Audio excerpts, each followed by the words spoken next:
Yo, what's good with you, Damo? What up? What up? I'm good, man. What's up, Mars? How you feeling today? Fantastic. Chill town. This should be an interesting conversation today because I already know where it's going when we start with the Bulls championships. You already know where this is going, Mars. I just want to make sure we clear. You know where this is going, so I'm gonna do what I can to keep my cool and stay focused on the topic because you know where this is going when we get into that conversation. We already know where we're going with it, so. I think it should be pretty civilized. I don't think it'll be too crazy. You hope so, Ron. You hope so. Yeah, fellas. With that being said, let's go ahead and get into some fun things. Let's get into it. So, while we waiting for the other guys to pull up, I got a couple 2v2 matchups, and I want to know how you guys feel about these and who you guys think wins. So, the first team I got is Jokic and De'Aaron Fox. Okay. Second team I got is Steph Curry and Bam Adebayo. Third team I got is we got Damian Lillard and Joel Embiid. Last team we got is Luka and Triple J. I'm going Dame and Embiid. Dame and Embiid. Are they playing 2-on-2 or are they playing 5-on-5? But they're the two best players. 5-on-5, but the two best players. Oh, because 2-on-2, I'm taking Dame and Embiid. But yeah, I'm about to say I thought it was 2-on-2. Okay. With those each being, and I'm assuming the rest of the three for each team is, I guess, best optimized around their two players. Yeah. Mm-hmm. Luka and De'Aaron Fox. I mean, not Luka and De'Aaron Fox. De'Aaron Fox and Jokic at that point. That's what I was thinking. I was thinking De'Aaron Fox and Luka. De'Aaron Fox and Joker. Yeah. Like a lot of people don't recognize that Joker's offense, his ability to score, comes off when guys aren't scoring. Like Joker will score when he has to, but it's all within the offense. He'll play off of De'Aaron Fox. And once De'Aaron Fox gets his offense going, then Joker will get his offense going. Guys like Embiid, they need to get going. Jaren Jackson Jr., you need to create offense for him because he's not that kind of offensive player. I think Bam is a lot better than we give him credit for as an offensive player. I'd like to see him shoot the mid-range a little bit better. Well, not a little bit better, a little bit more. But I do like that Fox and Joker match up the best. Which is the worst duo? Like 1 through 4. So Luka and Jaren Jackson. Okay. And then who's second best? Like so 1 through 4. So Jokic and Fox is 1. Jaren Jackson and Luka's last. Who's 2 and who's 3? Who's Steph running with again? One more time, Ron. Who's Steph running with? It's Steph and Bam and Damon and Embiid. I think Steph and Bam is worse than Luka and Triple J, in my opinion. Why you don't like Bam and Steph? I believe Bam has the tools of offensive. Like offensively, he has the tools. Just mentally, he's just not the guy that's about to go out there and consistently give you buckets and consistently carry your offense. Not even carry offense, just produce on a high level consistently. He's just not that guy mentally. He has a defensive mind. And if that's the case, if I'm taking between Bam and Triple J defensively, I mean, I'm going to lean towards Triple J. I don't know if it's a bias or whatever. I just like Triple J more at that point. And then Luka and Steph, again, we're talking about best optimized between the two. We're not just talking about 2v2. If it was a 2v2, I'll be leaning towards Bam and Steph. But if they have other guys that complement them at their best, like the best pieces around them, I think I like Luka's playmaking more than Steph's. So I feel like Luka will get those other guys in. I'm assuming you're getting the same type of players around Luka that you're getting around Steph, defensive shooters, wings that can defend and stretch the floor and give them space. I like Luka's playmaking in that situation more than Steph's. Not saying Steph can't playmake, just Luka's playmaking is better. Damo, hasn't Steph shown that he can win with a big man like what's his name? Yeah. What big man has he played with like Bam? Draymond, basically. That's what essentially. it was alluding to. No, that's Yes. not basically. Just a little bit smaller. What? Just a little bit smaller. No. If you look at that offense that they run in Miami, they basically run the offense. They run the offense through Bam, where a lot of dribble handoffs, a lot of action comes off Bam. Bam is at the high post. Bam is on the elbow. They got a lot of action coming off of him. Same logic with Draymond. It's just a little bit smaller. And Draymond is pounding the basketball a little bit more. But when I think about Triple J, right? When I think about Triple J, I mean, I think about how Luka would have to. Luka created a lot of offense for a lot of guys in Dallas. Like he created a lot of offense for guys like Finney Smith, guys like Bullock. He would have to do a lot more for He'd have to do a lot more for Jaren Jackson Jr. Because I feel like Jaren Jackson Jr. is really limited offensively. Man, he can shoot the long ball, but I think he's limited offensively. I think Luka would have to do a lot more for him. I think Bam is a better offensive player than him, and I don't think that Steph Curry would have to do that much for him. I'm trying to see these. I'm trying to see the comparison between Dram and I said Dram. Jesus, I'm mixing them together. Dre and Bam. So on the defensive end, they're both anchors on their defense. We could start there, Dom. They're both the anchors on their defense. We could start there. Number two, like I said, that offense is pretty similar to what they run in Golden State with a lot of action off the basketball with Draymond, dribble handoff, Draymond's handoff and screen, stuff like that. Well, Bam does something very similar to that in Miami, where the offense starts either at the high post, it starts at the elbow, it even starts at the 3-point line, where he does a lot of that stuff. Now, I think you looking at Draymond, where Draymond is bringing the basketball up the floor. Well, Bam is too. In fact, not only is Bam bringing the basketball up the floor, he'll actually stop and pop. I just would like to see him do that more. I feel you. And I do understand Bam's playmaking is definitely, if you want to say underrated for a guy like him, that's fair. But to put him on a level of Draymond in terms of passing and or playmaking or running the offense, I just don't see it. Like, yes, they do have their sets where they have him initiating the offense, but not to the degree of Draymond. Draymond is literally, people don't call Steph a point guard because he plays with Draymond. There's no point has there been a point guard that played with Bam where they're removing that role because of how much he's playmaking. Draymond literally playmakes at the level and at the rate of the average point guard in the NBA. I just don't see it with Bam. Not saying that, I mean, y'all are wrong. I mean, that's cool. And if I need to watch a little bit more Bam to see it, then I'll definitely do that. But just remember too, Damo, I'm talking about he does something similar. He's not Draymond in that offense. No, it's not the same thing. No, it's not. He's not the primary ball handler. He's not the guy who is initiating the offense. They run it, and I said this to you a couple of days ago, Damo. There's a difference between running the offense through a guy and being a primary ball handler. Draymond is the primary ball handler. They run the offense through Steph. Like he's the guy that plays off the basketball. He's the guy that they're looking for. Both him and Klay Thompson. They run that offense through Bam, not to the degree of how Draymond operates, but it's pretty similar. It's similar to the way that they run that offense in Golden State and in Miami. I feel you. Yeah, Damo. I ain't wake up this morning and I didn't think I was going to be comparing Bam and Draymond Green, but next to Steph, it's almost similar. And my biggest thing is it's similar because both of their strong points is on defense. So their job is to kind of make up for Steph's lack of defense. And then on the other end, Steph's job is to kind of make up for their lack of offense. But I'll even go as far as saying Bam might even be better for Steph than Draymond.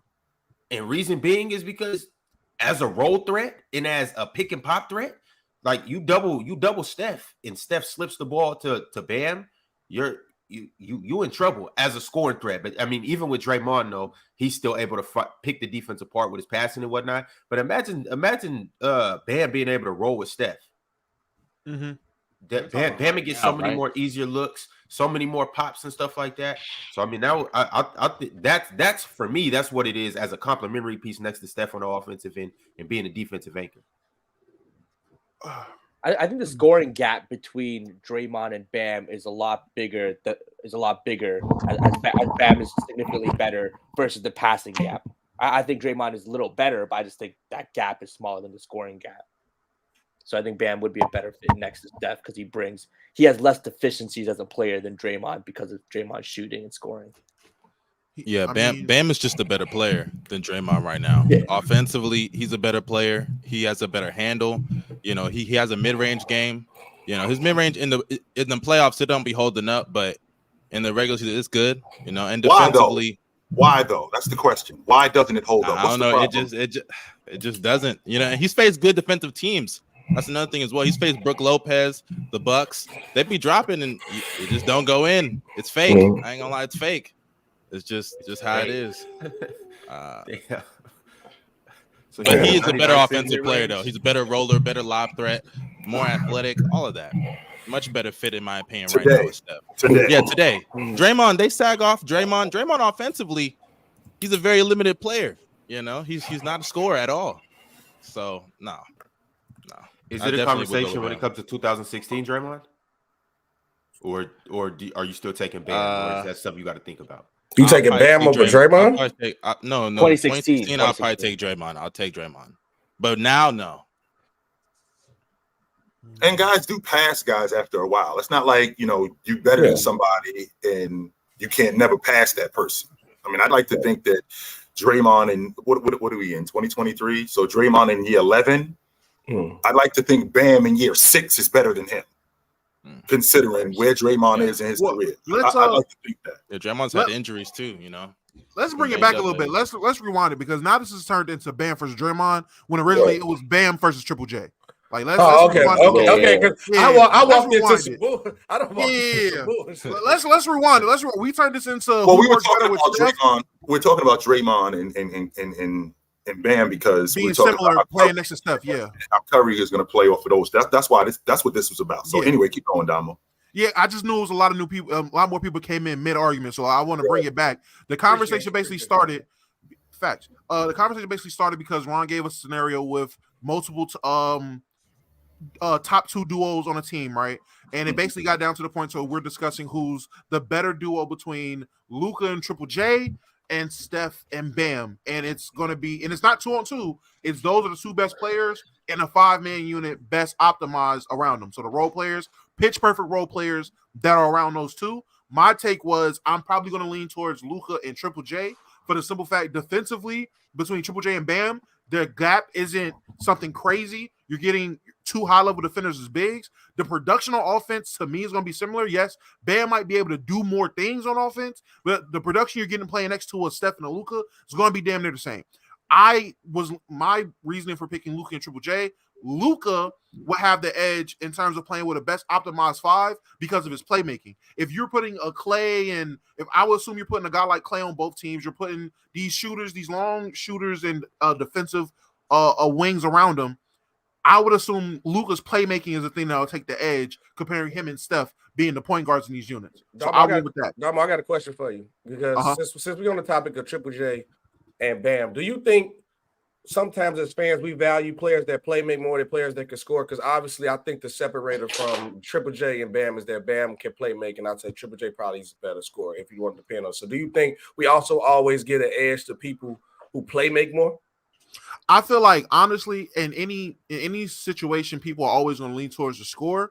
But when you have 2 guys that score around the same, then you're going to nitpick whatever it is. So even if it could be playmaking, it could be rebounding, it could be whatever it is. They're going to find something to nitpick between the 2 to give somebody the edge. So in this situation, I feel like people will. I'm not going to say overblow the playmaking because Triple J isn't known for being any sort of a playmaker. Yeah, but when it comes to Bam, and that's how we got into the Draymond conversation with the similarities between them. They could be similarities to how they ran in the offense, but Bam just isn't giving you the level. Like he's not giving you a level of playmaking. I think that is worth taking him over a guy like Triple J, which any given day Triple J is the better defender. And also, I'm looking more towards Luka than the bigs.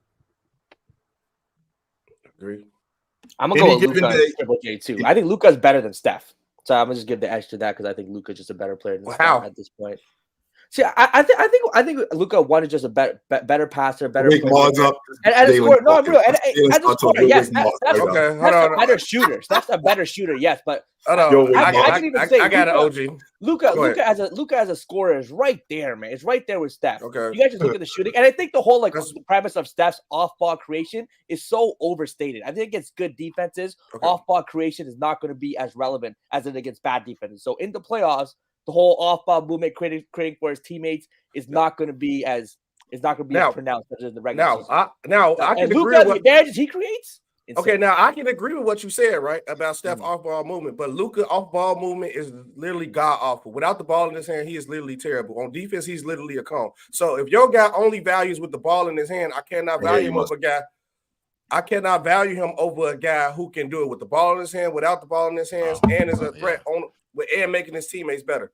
Does Luka really make his teammates better, or unless he only can do it with the ball? Hey man, he turns all his teammates into spot-up shooters. That's all he does. That's what he did with KP. That's what he did with KP. He turned him into a spot-up shooter. Luka's off-ball thing. He hasn't been given the opportunity to play off-ball because he doesn't want to. He doesn't want to. Stop. He doesn't want to. He doesn't want to. Stop. He doesn't want to. He'll do what it takes to win. No. He'll do what Jalen, when have you ever seen Luka play off the basketball? When does he ever have the opportunity to? He's been playing with. He's had opportunities. He had opportunities. Hold on. He played with KP. He played with Jalen Brunson. Okay, he had opportunities. Did you watch Kristaps Porzingis, especially in the playoffs? He did not even want the ball. He put him in the corner. He turned him into a spot-up shooter. They didn't use him well. They wanted to run some plays through Porzingis, but he wasn't doing it well. He wasn't stepping up and doing it well. So the ball went back. I agree with that, but they didn't use him well. They didn't use him well. Luka literally told him, go in the corner. We're going to run some pick and pops. That's all they basically did together. Luka. And Luka didn't even pass him the ball sometimes. Luka didn't even give him the ball sometimes. That's the coaching. That's the system. That's all. The way they could have used him. Luka's just not a great off-ball player. He doesn't play off-ball. He's not great off-ball. Jalen, okay, without the ball. Jalen, hold on, wait. Answer this quick question, though. Without the ball in his hand, tell me what value Luka's bring to the game. I think Luka playing next to Kyrie, especially. No. I didn't say with Kyrie. I asked right now, what value does he bring without the ball in his hand? Well, right now he doesn't do much without the ball. Okay. Again, so he hasn't put in the situation to do that. And the thing is with this convo, the thing with this convo is like we're even talking about Luka. Let's not forget. We're talking about Steph also. Steph over the last year or two, he's been better than Luka. He's been having better seasons. He's been hurt. I'll say that he has been hurt. But other than he's been playing better. He won a championship. He was better in the playoffs. He outplayed him. On the way to winning a championship. Better teammates. Better. Luka has had Jalen Brunson. He had Jalen Brunson. The next year they were the 14th. They dropped. He got Kyrie. They got worse partially because of him because his defense was so bad. The whole team defense was bad. No, the whole team defense was bad, and it was part of Luka as well. We're not gonna just blame Luka Doncic for what happened to the Mavericks after Kyrie got there. One, getting a player like Kyrie Irving, yes, it's great, but you need to give him some time to adapt, learn how to play together. Two, that's also on the coaching, figuring out a system of how to play together. So let's give him a season. Now they got an off season together. Let's give him an entire season, and I think this season with Kyrie there, we're gonna see Luka more off ball. I think he's too smart as a player. I like Luka. Hey, Buster, you know what's crazy though to me though, and this is my mind blown with this guy. Jalen is such a LeBron guy, and he always said coaching don't matter when he do the LeBron vote. But now all of a sudden, coaching matters because Luka can't change his game out. But LeBron, coaching always matters. Coaching the system matters. Coaching the system always matters. What are you talking about? It always matters. It always matters. I'm worried. I got you now. Just know I know you said it. So when it comes, you go. I'm gonna tell you, Luka. Was Steph Curry better? It's gonna get real. It's gonna get real. So was Steph Curry better than Luka the year that they won the NBA championship or not? 20. I mean, I think online the regular season, Steph had kind of a drought year. He was kind of shooting bad for a while. That regular season, he was kind of off for a little bit, but in the playoffs, I think he was better. Man, Luka's just been so phenomenal the past few years. Luka's starting to get overrated. I ain't gonna hold you. That's crazy. I just think people I don't think people realize what he's been had to work with. Luka's still a top 5 player, man. He's still a top 5 player. I can't do it. Not top 3, top 5, whatever you want to do. See, look, that's when he overrated. He said Luka top 3. Come on, bro. Hey, after Jokic and Giannis, no, Luka could be right there. Luka's right there. And this year, I think Luka's gonna be MVP this year. He might just take a step. He could take a step up this year. If Luka's going to take a step, that means that the Dallas Mavericks are probably going to be a really good team this year because I think they're a playing team. So if they're a playing team and Luka's the league MVP, he's doing something like what Joel Embiid did with the 33 and 10, only except he's doing more of that. And he's not going to do that with Kyrie Irving on the crew. He's not averaging 35 a game with Kyrie Irving on the crew. But not 35. I think he can still give you a 29, 29, 9 and 9 type of deal. 29, 9 and 9. 29, 9 and 9, even with Kyrie there at good efficiency. And I think they're a playoff team. Let's say a 6th seed, possibly a 5th seed. I think he'll. So with Luka playing off the basketball, what evidence, Jalen, have you had to suggest that Luka can play off the basketball effectively? Because there is no evidence. When he walked in the door in Dallas, they gave him the ball. They gave him the ball because when he was in the EuroLeague, he had the ball. So that translated to the pro game. That translated to the pro game in today's game. So why is it so important that Luka, who is a primary ball handler, why does he have to play off the basketball? Why is that so important to you? Why is that so? No, it's just to give him a break offensively. I think a lot of times when he's off ball, he's just been tired. He's been carrying the offensive load so much. When he doesn't have the ball, sometimes he will just stand in the corner just because he's simply tired. We've seen that a lot of times too, especially with LeBron James 2018 and some other guys. When they carry such offensive load, they need breaks because that's how the body works. Right. Now, in terms that's of what evidence, you get subbed out the game for. That's not why you're on the floor. That's why you get subbed out the game. But because you're Luka Doncic and his coach, they ain't subbing him off though. They keep him on the court because they know they need him. They know they need him, so they keep him on the court. Now, in terms of evidence, yes, he hasn't played a lot of off-ball. I just think he's too smart of a player. The basketball IQ is there. And actually, he's played more off-ball with Slovenia in FIBA this year. Just because the system, yes, the players around him still aren't as talented, but the system around him, the way they play, he still does a little more off-ball than he does in the NBA. So I think, taking some of that, bringing it to the NBA, I'm good with it. But I think, Jason, again, the coach, the system, they got to tell Luka, hey, especially with Kyrie there, you can play more off-ball. You can cut to the basket. That's a big body. He can be effective off ball. Right. Even if that's true, now we got a guy in Kyrie Irving that he's going to give him the basketball just to, in your words, just to give him a break, right? Give him a break, have another guy just that he could go to for buckets. So when that's going on, what exactly is he doing off the basketball? Because I don't see anything where dribble drive, dribble handoff. I don't see any action off the basketball with him screening for other people, getting other people involved without the basketball. Because again, we can't just have a guy without the ball just standing around doing nothing. Why are you on the floor? Because if you're tired, once again, that's what you said. That's what substitutions are for. There's no reason for him to be on the floor if he's just standing around. And to his point, you're talking about Luka, not Luka, I'm sorry. When we're talking about KP, they turned KP into what Mike D'Antoni turned Pau Gasol into when he was with the Lakers. He stood in the corner and shot jump shots all day. They had no idea what they were doing with that guy. None.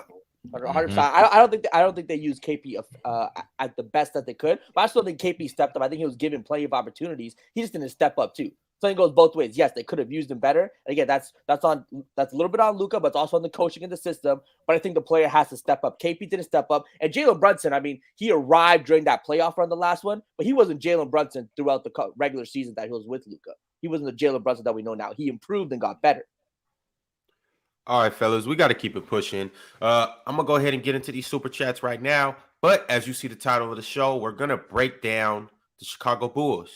We got some people up here that... Bro, you ain't see the message I sent you? You ain't see the message I sent you before the show? No, say a lot. I said I need the boys like the choice. See, I got the warm up, man. Started at 9. We gotta have the music. So we got some people, as you can see up here, that love the Bulls. Then we got some people that hate the Bulls. Well, we'll figure out who that is very soon. We got one we're gonna talk about the Bulls. You a Lakers fan? You spoiled, bro. That don't count. Y'all spoiled, bro. We'll break them down. We'll see exactly what we predict that they'll do this year, and essentially what they won't do. Also, we're gonna break down all of Michael Jordan's championship rings. We're gonna rank them from 1 to 6. See which ones were overhyped and which ones were actually legit. And then we got some other things we're gonna get into too today. But before I do anything, Ticket, you present? What's good, homie? What's up? How you living? Ticket TV in the house. What up, Ticket? What's up, y'all? What's going on? Yeah. Day chilling. What up?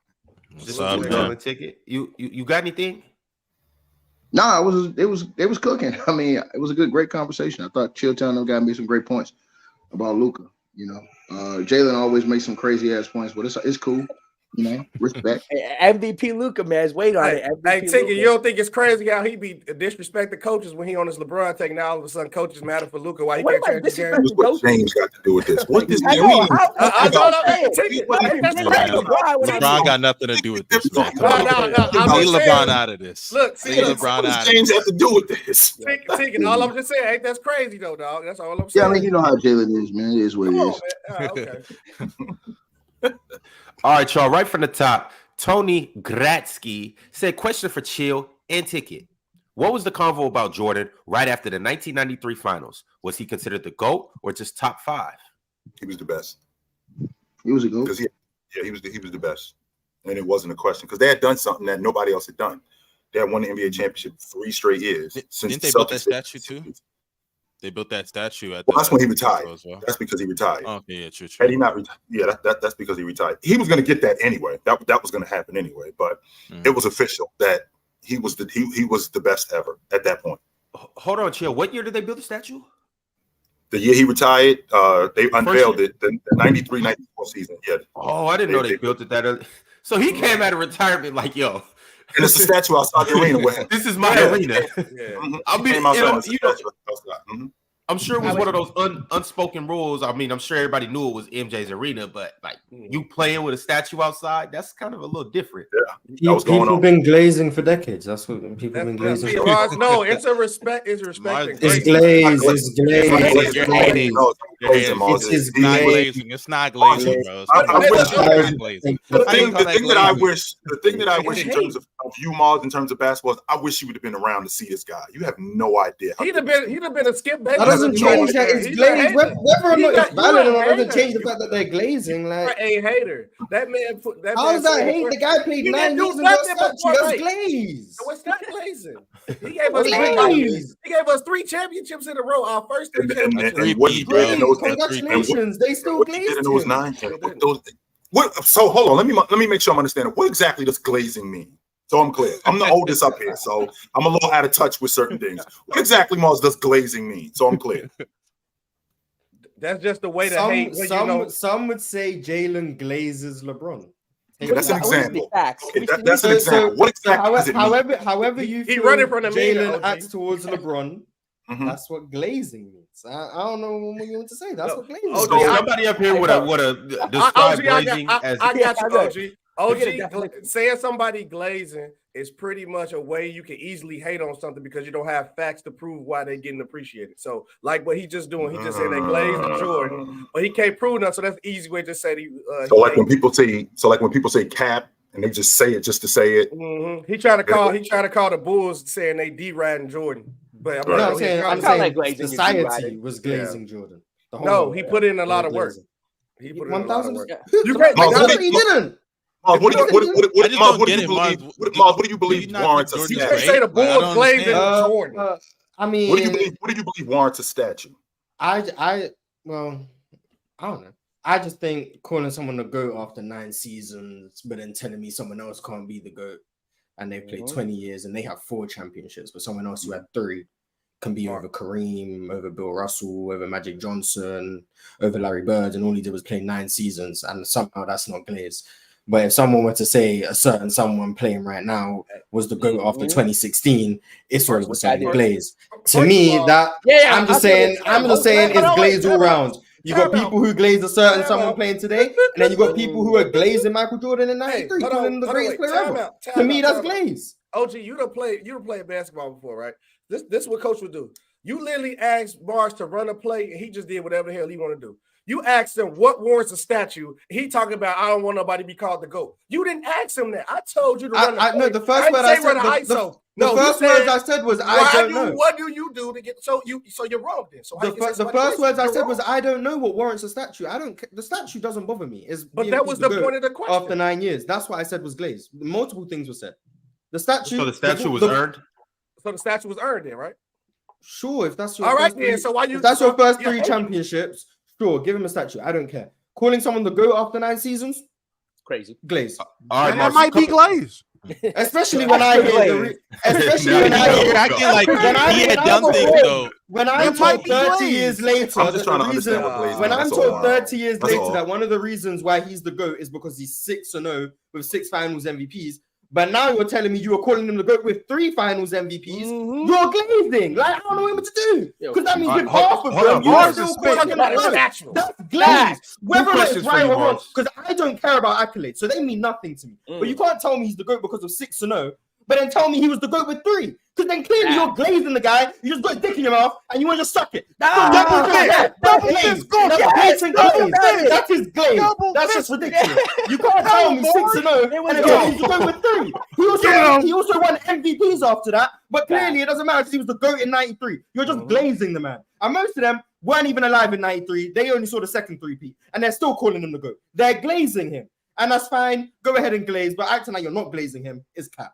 Because talk that talk. Kareem was clearly I just the was GOAT trying- if you cared about again. 6 rings at that point. Bill Russell was Again. clearly the GOAT if you cared about rings. He didn't have 5 MVPs yet. He didn't have 6 finals not a MVPs GOAT yet. conversation. He didn't have 6 rings yet. He didn't have any of that. But you're telling me he was the GOAT after 9 seasons. He didn't even have 10 scoring titles yet. He had nothing that you're using to say he's the GOAT now, but you were calling him the GOAT then. But then you're gonna that's glaze.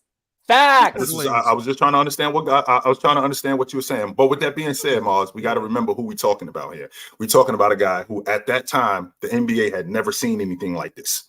Not only had the NBA never seen anything like this, it was transition. It was still a big man's game, but Jay was becoming something completely different than what the big man was when dominating in the league, right? A guy that's not 6'9", a guy that's not 6'10", that plays on the box, that's averaging 30 a game or averaging 25 a game, that's averaging 30 a game, playing above the rim and completely changing the game. And every year now he becomes the model of what the game is. Every year this dude was getting better, and he was the NBA at that point. And because he was the NBA at that point, add that onto them winning and him climbing the mountain. It wasn't like he just showed up like Magic did, and Magic was in a pretty good situation, who still had to perform. He definitely had to perform, but it wasn't like he showed up. He had to start from the bottom and climbed up, which in a city like Chicago, which is a blue-collar city, he had to climb the mountain and help get them to where that they got. And him doing it in the fashion that he did it, the NBA hadn't seen anything like that. And it was official at that point. It wasn't just about championships at that point. It was about a guy who was changing the game. It was about a guy who had done something that nobody else had done. And not only had done what nobody else had done, we probably aren't going to see that again in our lifetime.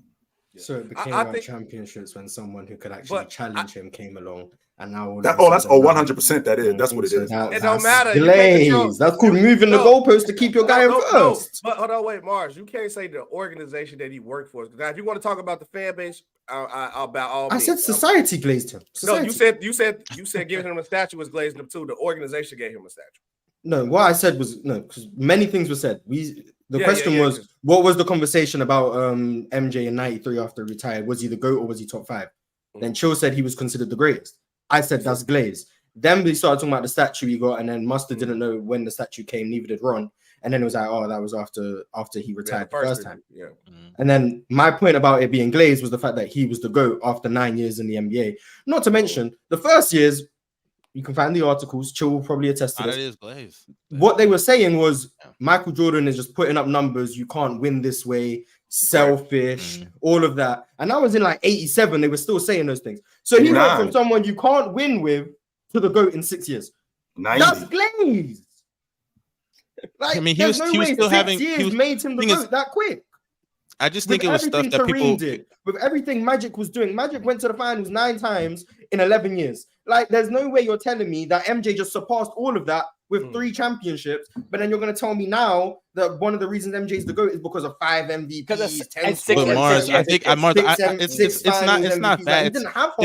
It was just stuff in the moment. Whenever you're seeing things like that in the moment, people are going to react that way. Same thing happened with LeBron. When LeBron won in 2016, people were saying he's the greatest. And you know what saw they were something. They you were saw him glazing. do something historic. There they were. I ain't gonna lie.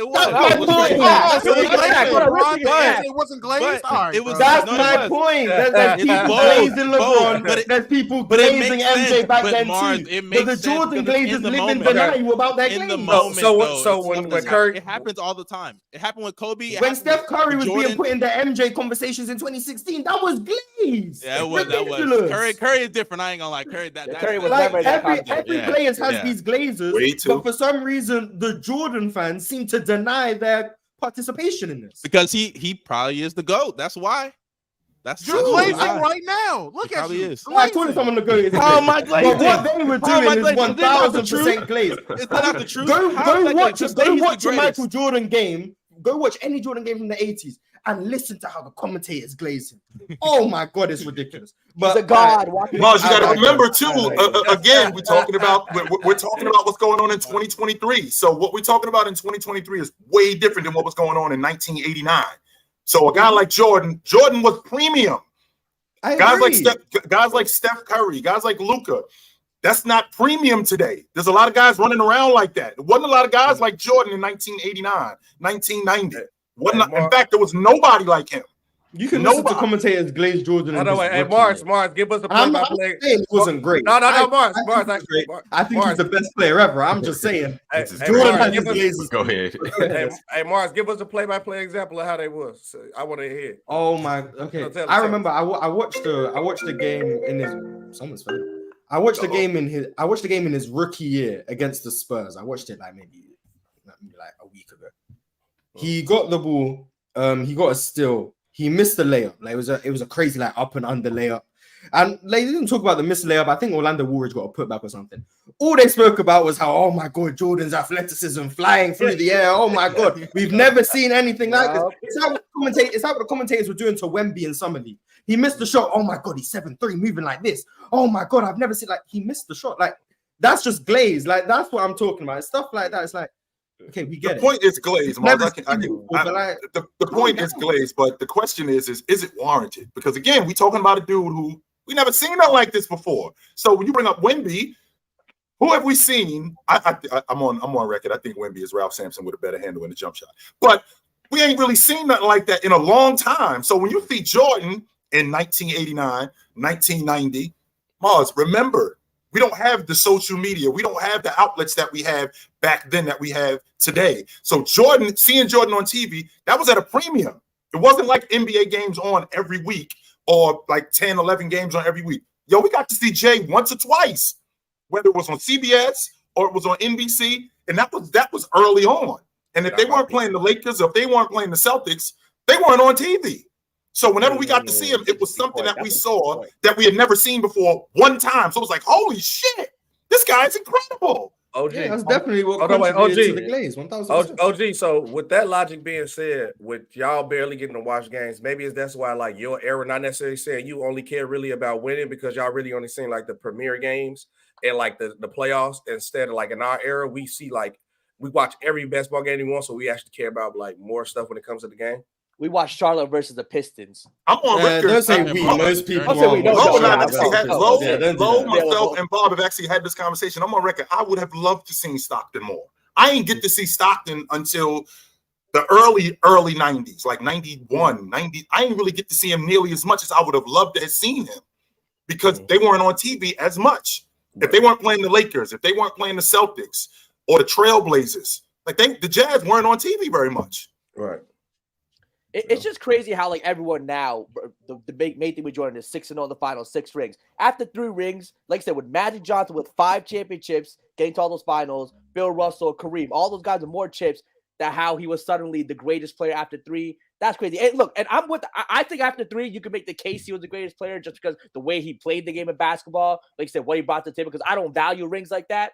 But I think it's crazy that all his fans who value winning in championships more after 3. It just wasn't consistent because there's no way Jalen, this is bullshit. Magic. This is bullshit, Jalen. You know why this is bullshit? I'll tell you why it's bullshit. Because today in 2023, okay, let me rephrase that.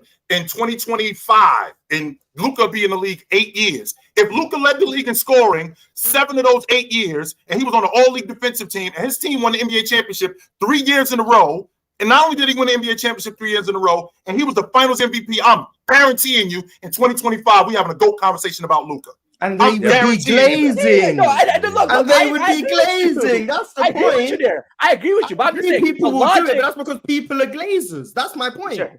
People will do that, and those people doing that are glazers. The same way the people who did it for Jordan. But you get another fact, Mars. Can't do that. The people who just value winning can't do that because he doesn't have the longevity of winning and having. But y'all can acknowledge the fact that he accomplished a lot at that point. Of course. Put him in the conversation. He was already cemented as one of the greatest players to ever exist. And surely if I was around, I would definitely be saying he was the best player ever at that point because I think his peak had already gone and he was better than anyone who'd ever existed. If I was around, that's what I would have been saying.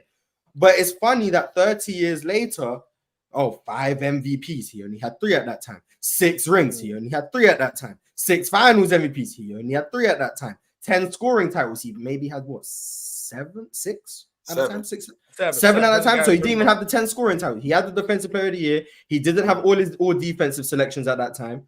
There's so much of the puzzle that wasn't there, and you were still willing to call him the GOAT at that time.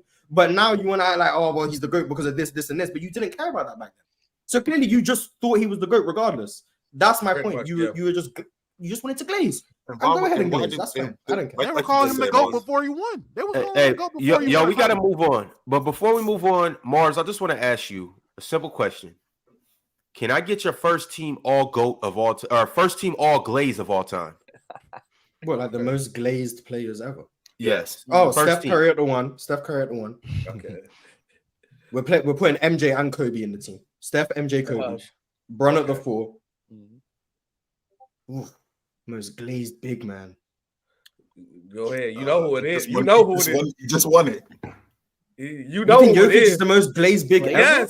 Yes. Right now, yes. Not by the general population. I think in this bubble. Hey, no, he's very glazable. Hold on. In this bubble with like Hey, glazable is crazy. No, he's glazed to a high degree. What?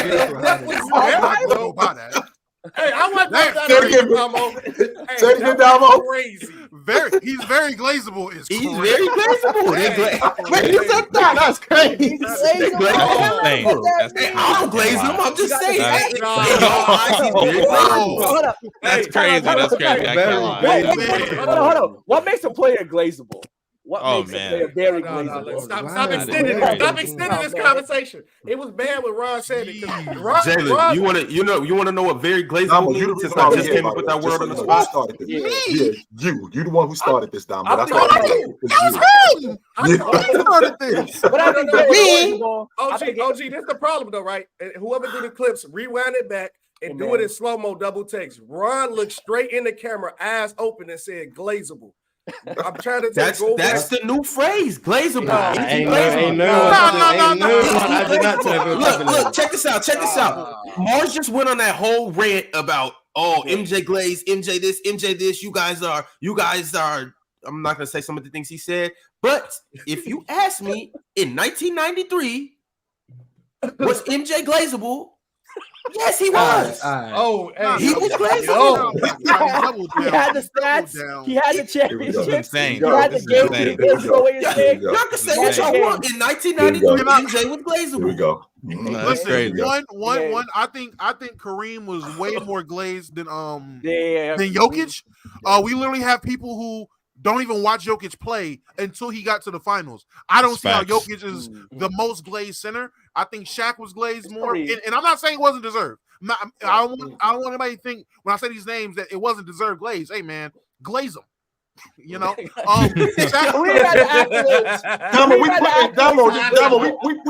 putting Joker as a top 5 big man all time. No. See, that's the thing. That's where he at right now. Top 5 offensive talent as a big. That's always been the conversation. If anyone has said, "Oh, he's a top 5 center in general," they're just on their knees. That's fine. You can glazing, but way more people glaze Kareem.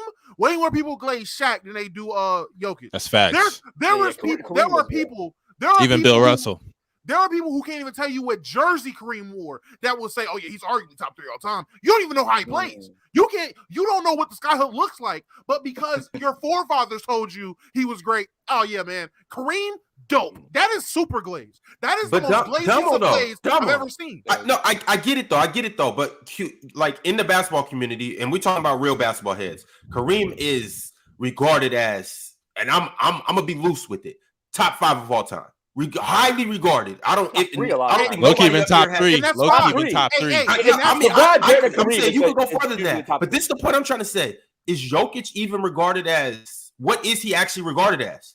Because he's getting pushed way further than what Kareem is highly regarded. No one has a top 10. No one has a top 10. I think before the finals, Jokic was getting disrespected. He was not being looked at like that. He was. People were saying he was like Steve Nash winning MVPs, and they were saying he was robbing people. People were disrespecting Jokic. They were not even. When he won the NBA championship, what happened? Everything started changing. They started glazing. They started glazing. Yes. But he deserved it though. Like everybody was disrespecting him. We went from him being Steve Nash. Oh, so now he deserves the glaze. Is that what here we go. That's what I'm talking about, Even now, people still disrespect him sometimes. I still see some people. No, Mustard, they don't. That's not true. So he's underglazed. No, Mustard, they don't. Are you saying Jokic needs to be glazed more? We went from he's a top 5 man all time. I don't think that Jokic is hated or anything like that, but sometimes people like